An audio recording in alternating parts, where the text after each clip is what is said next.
Doctor ortho, अब दर्द भी घुटने टेकेगा। दूसरी बार जब हम 40 विधायकों के रूप में आए तो मनोहर जी की नीतियों के ऊपर आए। ऐसे कौन से कारण है जिस वजह से ये इतना बड़ा बदलाव जो है वो देखने को मिला? देखिए, हम लोग कभी जातिवादी में विश्वास नहीं करते। हमेशा से हमने यही कहा है, राष्ट्र सर्वोपरि। तो सर, मीडिया कोऑर्डिनेटर भी आप रह चुके हैं। कोई राजनीति की भाषा में लॉलीपॉप कहा जाता है। कांग्रेस ने बहुत अच्छा वोट शेयर हासिल भी किया है। सिर्फ एक मोदी जी के रथ को रोकने का काम किया। अभी फिलहाल ही में किरण चौधरी और श्रुति चौधरी बीजेपी ज्वाइन उन्होंने किया है। इन दोनों से बीजेपी को क्या फायदा मिल सकता है? देखिए, जब भी परिवार बढ़ता है फायदा होता है, इसमें कोई नुकसान वाली बात नहीं है। अगर कोई भला कर सकता है इस देश का तो वो मोदी जी है। नमस्कार, चैनल 4 न्यूज इंडिया देख रहे हैं आप। मैं हूं आपके साथ ज्योति सिंह। इस वक्त विधानसभा चुनावी रथ जो है हमारा वो पहुंच चुका है करनाल। हमारे साथ जगमोहन है, जगमोहन आनंद है जो कि बीजेपी के सीनियर लीडर हैं। इसके साथ ही एक्स सीएम कोऑर्डिनेटर हैं। तो सर, मीडिया कोऑर्डिनेटर भी आप रह चुके हैं और बीजेपी के सीनियर लीडर हैं।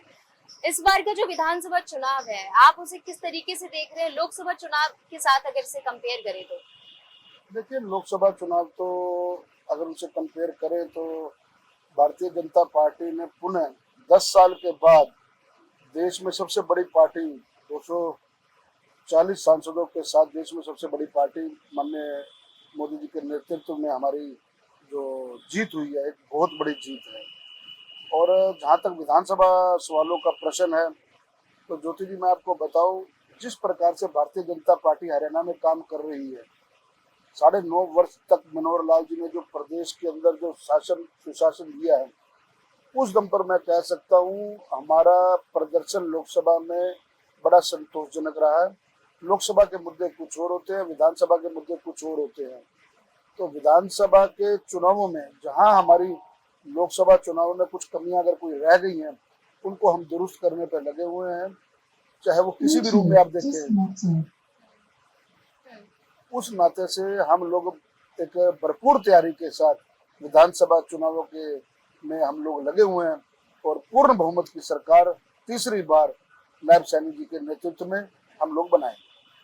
क्योंकि एक और सवाल निकलकर बीच में बहुत सामने आया था, काफी चैनल्स ने इस मुद्दे को रखा भी था और लोगों के जहन में भी ये बातें आई थी, जब अचानक से नायब सिंह सैनी को सीएम बना दिया जाता है, मनोहर लाल खट्टर को सांसद के लिए टिकट दे दिया जाता है। तो क्योंकि आप एक्स मीडिया कोऑर्डिनेटर हैं तो मुझे लगता है कि आप भली भांति इस चीज को समझा पाएंगे। देखिए, केंद्रीय नेतृत्व का ये फैसला होता है। भारतीय जनता पार्टी ने 9.5 वर्ष का जो शासन दिया मनोहर जी के नेतृत्व में, बहुत अच्छा शासन दिया। मुझे माननीय मनोहर जी के नेतृत्व में उनके साथ कई दायित्वों पर उनके आशीर्वाद से मुझे काम करने का मौका मिला और जिस तरह से मैंने उनको नज़दीक से उनकी शासन प्रणाली को देखा, उनकी कार्य प्रणाली को देखा, जनता के प्रति वो जो उनका समर्पण भाव देखा है, वो हम सब लोगों के लिए एक प्रेरणादायक है। और अब जब एक ऐसे समर्पित कार्यकर्ता को उन्होंने जिम्मेवारी दिया जो लगातार उनके साथ सन 1994 से लगे रहे, कंधे से कंधा मिला करके नायब सैनी जी ने उनके साथ काम किया।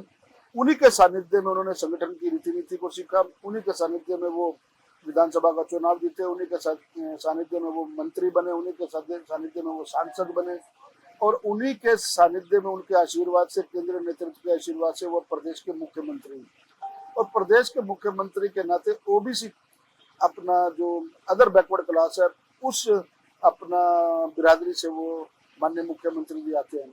तो पिछड़ों को जो सम्मान भारतीय जनता पार्टी ने दिया है, वो इससे बड़ा सम्मान पिछड़ों का हो नहीं सकता। भारतीय जनता पार्टी हर वर्ग को, देखिए, हम लोग कभी जातिवादी में विश्वास नहीं करते। हमेशा से हमने यही कहा है, राष्ट्र सर्वोपरि। और माननीय मनोहर जी ने तो हमेशा से कहा हरियाणा एक, हरियाणवी एक। उस नाते से हम लोग आगे बढ़े हैं। लेकिन समय समय पर जब परिवर्तन होता है तो हर वर्ग को एक अपना मान और सम्मान देने की जो प्रथा है वो भारतीय जनता पार्टी में, उस नाते से आदरणीय नायब सैनी जी को एक नेता चुना गया विधायक दल का और उन्हें मुख्यमंत्री पद पे वो आसीन हुए। और जिस प्रकार से लगातार वो अपनी एक छवि उनकी जो हरियाणा में बनी है, जिस ढंग से वो बड़े एक सौम्य ढंग से और जनता के प्रति रात के 2-2 बजे तक लोगों को सुन रहे हैं, वो एक बड़ा अच्छा मैसेज प्रदेश की जनता में जा रहा है। और मुझे लगता है कि भी उनके नेतृत्व में पूर्ण बहुमत की सरकार हमारी तीसरी बार हरियाणा में बने। ये लोकसभा चुनावों में जिस तरीके से वोट शेयर कम हुए हैं और 5 सीटें बीजेपी ने गंवाई है, कांग्रेस ने बहुत अच्छा वोट शेयर हासिल भी किया है, तो ऐसे कौन से कारण है जिस वजह से ये इतना बड़ा बदलाव जो है वो देखने को मिला? देखिए, कारण कुछ भी होते, मैंने आपको पहले कहा कि 10 साल की एंटी इनकम्बेंसी कहीं ना कहीं रहती है। दूसरा, अगर आप देखेंगे कि एक जो बात चली, उसको हमारे केंद्रीय नेतृत्व ने भी कहा कि संविधान बदलने की जो उनका विपक्ष का जो सबसे बड़ा उन्होंने हथियार बनाया कि 400 पार अगर आप इनको दे देंगे सीटें तो ये संविधान बदल देंगे, क्योंकि झूठ बोलने की राजनीति हमेशा से कांग्रेस की रही है, विपक्ष की रही है। इनके पास और कोई मुद्दा नहीं था, तो आरक्षण समाप्त हो जाएगा, संविधान के साथ ये लोग छेड़छाड़ करेंगे। इस बहकावे में जनता को इन्होंने बरगलाने का काम पूरी तरह से किया और कुछ हद तक ये लोग कामयाब भी हुए। मैं समझता हूं कि अब हमारे पास 2.5 से 3 महीने का पर्याप्त समय, हम जनता के बीच में जा रहे हैं, हम जनता को बता रहे हैं कि अब देखिए हमारी सरकार तीसरी बार मोदी जी के नेतृत्व में फिर बनी है और संविधान के सबसे बड़े रक्षक के रूप में मोदी जी ने स्पष्ट तौर पे कहा भी है, अमित शाह जी ने भी कहा है कि मोदी जी ने कहा है जब तक मेरे अंदर प्राण है तब तक संविधान के साथ कोई छेड़छाड़ नहीं कर सकता। तो मैं समझता हूं कि ये मतलब जो लोग संविधान के दायरे में काम कर रहे हैं या जिनको ऐसा कोई उनके मन में भावना थी कि भी मोदी जी आएंगे और संविधान को छेड़छाड़ करेंगे, आरक्षण खत्म करेंगे, उन तक अब ये मैसेज क्लियर हो गया। उस नाते से हम लोगों के बीच, हम जनता के बीच में जा रहे हैं और उनको ये समझाने का प्रयास कर रहे हैं कि काठ की हांडी बार बार नहीं चढ़ती है। झूठ उन्होंने सिर्फ एक मोदी जी के रथ को रोकने का काम किया, जिसमें आंशिक रूप से वो कामयाब भी हुए। मैं आपके कैमरे के सामने कहने मुझे कोई बुराई नहीं होगी, लेकिन कहीं ना कहीं झूठ परोसने का काम जो उन्होंने किया, लेकिन अब वो जनता समझ चुकी है। जनता अब विधानसभा के चुनावों में उस झांसे में नहीं आने वाली।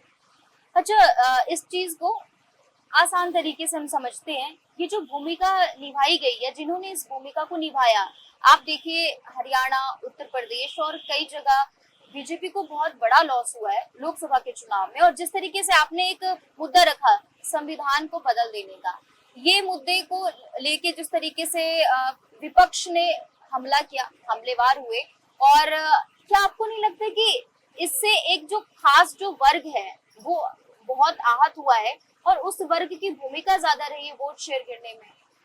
मैंने आपको पहले बताया ना कहीं देखिए, ये जो चुनावों के समय में अफवाहों का बाजार होता है वो बहुत गर्म होता है।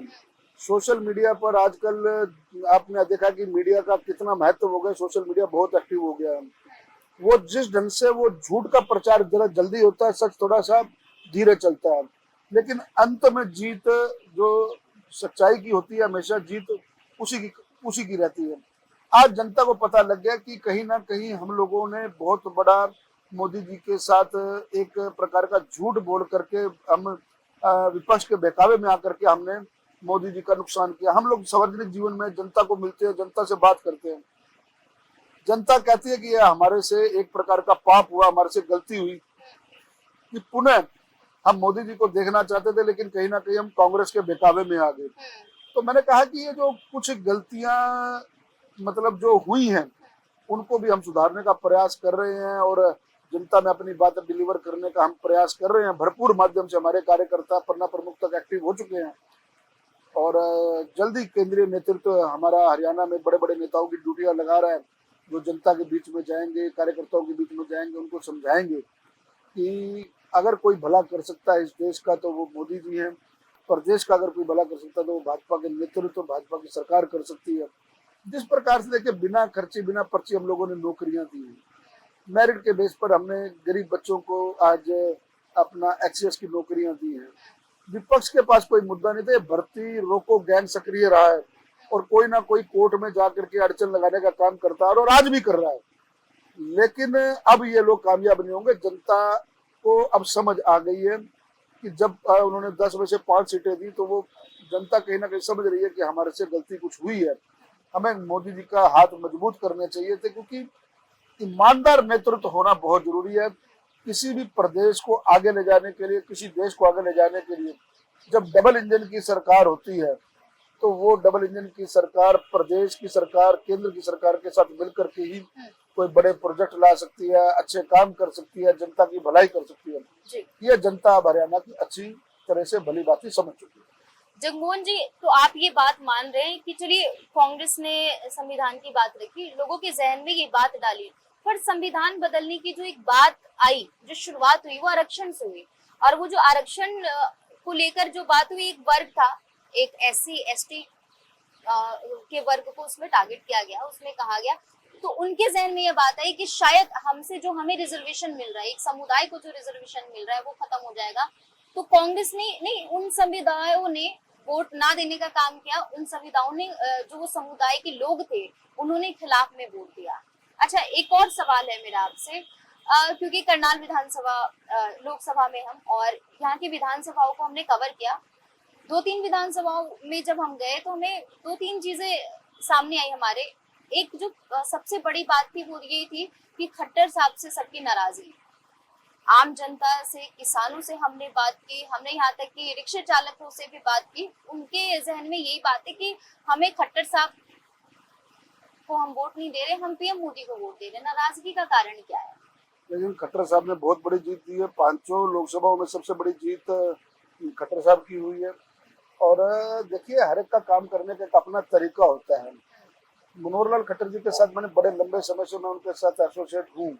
उनका जो काम करने का तरीका है वो कोई झूठ पर आधारित नहीं है, वो हमेशा सच पर आधारित की राजनीति करते हैं। और कई बार जैसे हमारी उनसे बात होती है, हम उनको कहते भी हैं बात कि बाबूजी आपके पास अगर कोई लोग आ रहे हैं तो आप उनको कम से कम आश्वासन दे दीजिए, या इस तरह की बात कहिए, लेकिन उस बात को वो सिरे से निकालते हैं।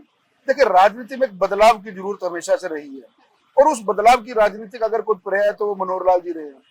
उन्होंने कहा कि जिस प्रकार से लोग झूठे आश्वासन देते हैं, अगर आप मुझसे वो अपेक्षा करते हो तो मैं वो नहीं कर पाऊंगा, भले चुनाव जीते या चुनाव हारे, लेकिन मैं लोगों में झूठ की राजनीति नहीं। अब किसी परिवर्तन के लिए तो भाजपा को हरियाणा में लोग लाए थे, नहीं तो हमारे कभी 2 विधायक, कभी 4 विधायक, कभी 10 विधायक, कभी 15 विधायक, इसके ऊपर हम गए नहीं थे। आज जब हमने पूर्ण बहुमत की सरकार बनाई पहली बार 2014 में, तो वो मनोहर लाल जी के नेतृत्व में उस सच्चाई के नाते से बनाई। दूसरी बार जब हम 40 विधायकों के रूप में आए तो मनोहर जी की नीतियों के ऊपर आए। जब उनसे हम ये लोग अपेक्षा करते हैं कि वो इस प्रकार का कोई झूठा आश्वासन दे दें, या सबको आके, जिसको राजनीति की भाषा में लॉलीपॉप कहा जाता है, उनसे वो अपेक्षा नहीं की जाती।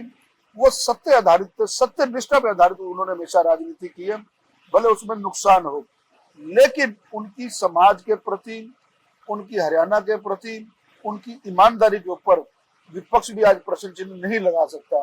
जिस ईमानदारी के साथ उन्होंने प्रदेश का सेवा की है और केंद्र में उनको इतने महत्वपूर्ण पद दिए गए, उसी ईमानदारी के ऊपर दिए गए। देखिए, सच्चाई पर की डगर बड़ी मुश्किल होती है, उसकी राह बहुत मुश्किल होती है, उसके राह में बहुत कांटे होते हैं, उस पर चलना बहुत मुश्किल होता है। कम से कम उस व्यक्ति ने यह हिम्मत तो की, राजनीति की आज जो मतलब राजनेता को देख करके लोग एक बड़ी हीन भावना से देखते थे, उस पर्याय को तो उस व्यक्ति ने बदला हरियाणा में। और जब बदला तो उस बदलाव के नाते थोड़ा सा नुकसान जरूर हुआ, लेकिन आज कम से कम वो अपनी बात पर तो अड़िग हैं। आज लोग उनको मानने लग गए, आज लोग उनको कहने लग गए। अब जब वो मुख्यमंत्री जी की कुर्सी से उन्होंने त्याग पत्र दिया, लोगों की आंखों में आंसू थे। उनके किए गए कार्य, जिस प्रकार से उन्होंने लोगों को नौकरियां दी हैं, जिस ईमानदारी के साथ उन्होंने बिना बरादरीवाद के, बिना परिवारवाद के जनता की सेवा की है, लोगों की आंखों में आंसू थे। कई ऐसी हमारी नीतियां हरियाणा सरकार की दूसरे प्रदेशों ने अपनाई है। तो ये सारी चीजें देखने वाली होती है। मैंने आपको पहले कहा कि सच्चाई की डगर इस राजनीति में बहुत मुश्किल है। चंद लोग होते हैं जो इस मुहिम को आगे बढ़ाते हैं।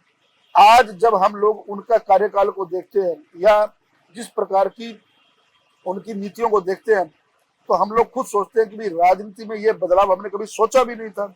और अगर आज ये राजनीति में बदलाव हुए हैं तो इसका लंबे वर्षों तक हरियाणा में इतिहास लिखा जाएगा कि एक मनोहर लाल नाम का व्यक्ति आया था जो प्रदेश का मुखिया था और उसने इस प्रकार के बदलाव किए।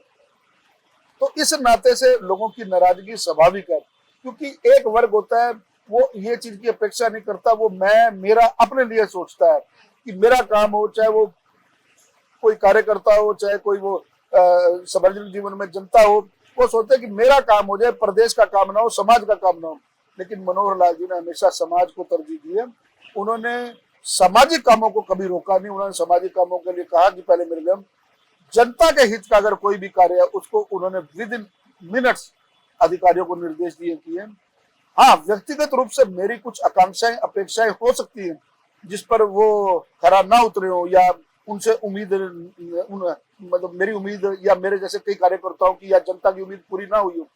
लेकिन इस दलगत राजनीति में, इस गंदेपन की राजनीति जो पर्याय बन चुकी थी विपक्ष की, उससे हटकर, उस लीक से हटकर के उन्होंने काम किया। इस वजह से नाराजगी होना स्वाभाविक है। धीरे धीरे उन लोगों को भी हम समझाने का प्रयास कर रहे हैं, काफी लोग समझ गए हैं और आने वाले दिनों में आप देखेंगे कि हम पूर्ण बहुमत के साथ उनके कुशल मार्गदर्शन में, उनके एक दिखाए हुए मार्गदर्शन पर चल करके अब नायब जी के नेतृत्व में पूरे तीसरी बार हरियाणा में सरकार बनाएंगे। अच्छा, एक और प्रश्न है। अभी फिलहाल ही में किरण चौधरी और श्रुति चौधरी बीजेपी ज्वाइन उन्होंने किया है। लोग ऐसा कह रहे हैं कि बीजेपी में दो जाटों की भी कमी थी, उन कमी को उन्होंने पूरा करने का काम किया है। इन दोनों से बीजेपी को क्या फायदा मिल सकता है? देखिए, जब भी परिवार बढ़ता है फायदा होता है, इसमें कोई नुकसान वाली बात नहीं है। और जहां तक आप एक विशेष समुदाय की बात कर रहे हैं, तो भारतीय जनता पार्टी ने कभी विशेष समुदाय की राजनीति नहीं की। मैंने आपको पहले कहा, हरियाणा एक, हरियाणवी एक का हम लोग नारा देते हैं, उस नारे पे हम खरे भी उतरते हैं। हमने कभी भी बरादरीवाद को तरजीह नहीं दी, हमने कभी भी परिवारवाद को तरजीह नहीं दी। हाँ, लेकिन कुछ लोगों को, कुछ अच्छे लोग जिनका वहां पर मान सम्मान नहीं है दूसरे दल में, अगर वो हमारे पास आते हैं तो वो हमारी पार्टी ज्वाइन करते हैं और मोदी जी के नेतृत्व में आस्था जताते हैं, उनकी नीतियों से प्रभावित होते हैं, तो ऐसे अच्छे लोगों का बीजेपी हमेशा स्वागत करती है। और आने वाले दिनों में आप देखेंगे और काफी लोग, जो देखिए कांग्रेस में सब लोग बुरे नहीं है या अन्य किसी विपक्षी दल में बुरे नहीं है, अच्छे लोग हैं लेकिन स्थान गलत पर है, अगर वो आते हैं तो उनका भी स्वागत है जी। अच्छा, जगमोहन जी, एक और प्रश्न है और ये अंतिम प्रश्न ही होगा क्योंकि समय का अभाव है। देखिए, मैं ये सवाल फिर से करना चाहूंगी और मैं इसे थोड़ा समझना चाहूंगी। अगर लोकसभा चुनाव के नतीजों को देखें, उस दृष्टिकोण से विधानसभा चुनाव को देखें, तो आपको क्या लगता है चुनौती कितनी बड़ी हो सकती है बीजेपी के लिए? देखिए, भारतीय जनता पार्टी का कार्यकर्ता कभी बैरक में नहीं बैठता और हम हर चुनाव को चुनौती के रूप में स्वीकार करते हैं। हम चुनौतियों को स्वीकार करते करते, मैंने आपको बताया कि कभी लोकसभा में हमारे 2 सदस्य थे, कभी हरियाणा में हमारे 4 सदस्य थे। उन चुनौतियों को स्वीकार करके तो आज हम सरकार बना करके बैठे हैं। हम जनता की नब्ज को समझते हैं, जनता के लिए हम समर्पित हैं, जनता के काम करवाने में, जनता के लिए ईमानदारी के साथ हम मतलब अपने आप को डिलीवर करने में विश्वास रखते हैं। भारतीय जनता पार्टी का कार्यकर्ता इस चुनौती को स्वीकार करके बैठे हैं और आने वाले दिनों में देखेंगे, 2.5 महीने का हमारे पास समय है, 2.5 महीने में पूर्ण बहुमत के साथ हरियाणा में हमारा कार्यकर्ता घर घर जा रहा है, हमारा वर्कर घर घर में जाकर दस्तक दे रहा है, पार्टी की नीतियों को प्रचार प्रसार के बारे में बता रहे हैं, मनोहर जी ने जो शासन दिया उसके बारे में बता रहे हैं और लगातार पिछले 3 महीने से जिस प्रकार से नायब सैनी जी दिन रात एक किए हुए हैं, उनकी बातें जनता तक पहुंचा रहे हैं। धड़ाधड़ लोगों के काम हो रहे हैं, धड़ाधड़ लोगों के जो अच्छी हमारी नीतियां उनके बारे में हम जनता को बता रहे हैं। हमारे बड़ा से बड़ा नेता जनता के बीच में है, हमारा छोटा से छोटा कार्यकर्ता जनता के बीच में है। हम लोग जनता के प्रति हमेशा जवाबदेह हैं और जवाबदेह रहेंगे। उस परिपाटी पर चलते हुए हम लोग जनता के काम करवाएंगे, जनता के लिए समर्पित रहेंगे। हरियाणा को हमने भारत के मानचित्र पर नंबर 1 बनाना है। उस ध्येय के साथ हम नायब जी के नेतृत्व में, मनोहर जी के नेतृत्व में, अपने केंद्रीय नेतृत्व के, चाहे वो अपना नरेंद्र मोदी जी हैं, चाहे अमित शाह जी हैं, चाहे राजनाथ जी हैं, चाहे हमारे जेपी नड्डा जी हैं, उन सब के कुशल मार्गदर्शन में, और अभी हमारे चुनावी प्रभारी धर्मेंद्र प्रधान जी और सह प्रभारी विप्लव कुमार देव जी, दोनों बड़े वरिष्ठ नेता हैं और उड़ीसा जैसे राज्य में वो कमल खिला करके आए हैं, वहाँ हमारी 25 साल बाद सरकार बनी है। ऐसे कुशल राजनेताओं का जब हम लोगों को सानिध्य प्राप्त होगा, उनका मार्गदर्शन प्राप्त होगा, तो मैं आपके माध्यम से प्रदेश की जनता को विश्वास दिलाता हूँ कि हम जनता के प्रति समर्पण भाव से काम करने वाली पूर्ण बहुमत से भाजपा की सरकार तीसरी बार अवश्य बनाएंगे। 2019 के मुकाबले इस बार 2024 में जिस तरीके से कांग्रेस जो है वो मजबूत नजर आ रही है, तो ऐसे में विधानसभा चुनाव में सीटों के बंटवारे को लेकर बात कर लेते हैं। जो सीटें हैं बीजेपी की, नॉर्मली तौर पर अगर आप आकलन लगाएं तो आपको क्या लगता है कितनी सीटें आ जाएंगी? देखिए, मुझे लगता है कि हम लोग 60 से 65 सीटें हरियाणा में जीतेंगे, क्योंकि मैंने आपको पहले बताया, अब लगातार आप मीडिया में भी, सर्वे में भी देख रहे हैं, भारतीय जनता पार्टी कोई बड़े नेताओं की सिफारिश से कार्यकर्ताओं को टिकट नहीं मिलती, बड़े कोई परिक्रमा करने वाले नेता को अपने यहाँ टिकट नहीं मिलती। कोई भाई भतीजावाद परिवारवाद से टिकट नहीं मिलती। यहाँ उस व्यक्ति को टिकट मिलती है जो समर्पण भाव से पार्टी के प्रति निष्ठा की सोच रखता हो, जो समर्पण भाव से जनता के बीच में हो, जो समर्पण भाव से ईमानदारी से जनता के काम करवाने की अपना एक उसके अंदर एक अपना जील होनी चाहिए। इस प्रकार के नेताओं का सर्वे होगा। सर्वे में जो लोग आगे आएंगे, जब सर्वे से लोग आगे आते हैं तो अच्छे कार्यकर्ता अपने आप उभर के आते हैं। तो कार्यकर्ता जब जनता के बीच में जाते हैं तो निश्चित ही कार्यकर्ता को वो जनता गले लगाती है, और जब जनता उनको गले लगाती है तो उनको विधायक बनाती है, तो विधायक बनाती है तो सरकार भी अवश्य बनती है। तो इस बार अगर टिकट देने की बारी आएगी तो सर्वे होगा। बिल्कुल, आप लगातार मीडिया में देख रहे हैं, और हमारे अपना चुनावी प्रभारी धर्मेंद्र प्रधान ने स्पष्ट रूप से कह दिया कि हर कार्यकर्ता के बारे में पूरी जानकारी ली जाएगी। जनता के प्रति उनकी क्या समर्पण भावना है, पार्टी के प्रति उनकी क्या समर्पण भावना है, किस प्रकार से वो जनता के बीच में काम करते हैं, जनता किसको चाहती है, जिसको जनता चाहती है टिकट उसको भी। ये सर्वे का आधार होगा। सर्वे का आधार देखिए, पार्टी का कई तरह का सर्वे का आधार होता है। केंद्र का अपना आधार होता है, प्रदेश का अपना आधार होता है, लोकल नेतृत्व का अपना आधार होता है। जो भी आधार, जो भी मानक तय होते हैं वो पार्टी के अपने रूप से होते हैं। पार्टी जिसको भी देगी, हमारे लिए देखिए कमल का फूल सर्वोपरि होता है। जिसको भी पार्टी अपना कमल का फूल थमाएगी, पार्टी के वर्कर जी जान से उसके लिए जुटेंगे।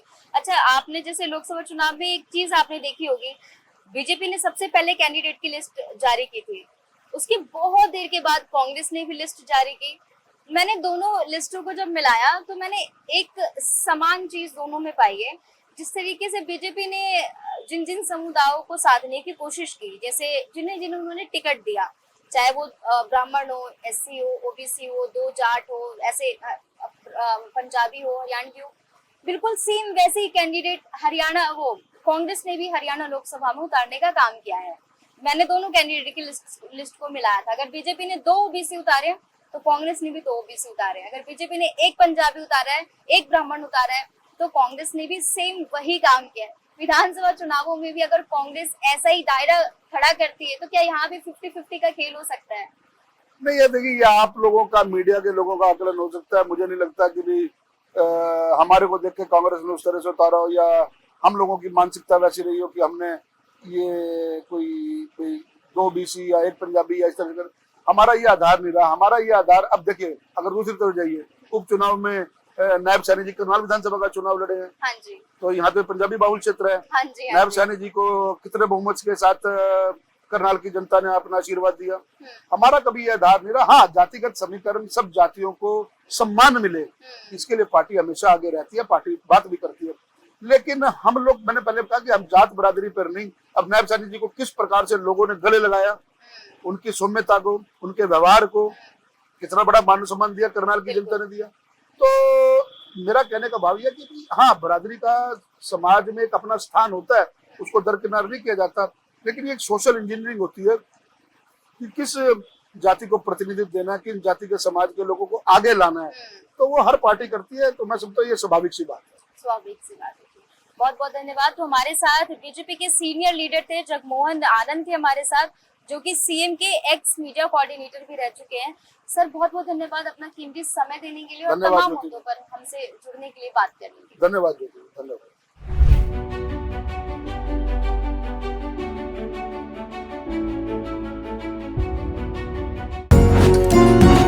डॉक्टर ऑर्थो, अब दर्द भी घुटने टेकेगा।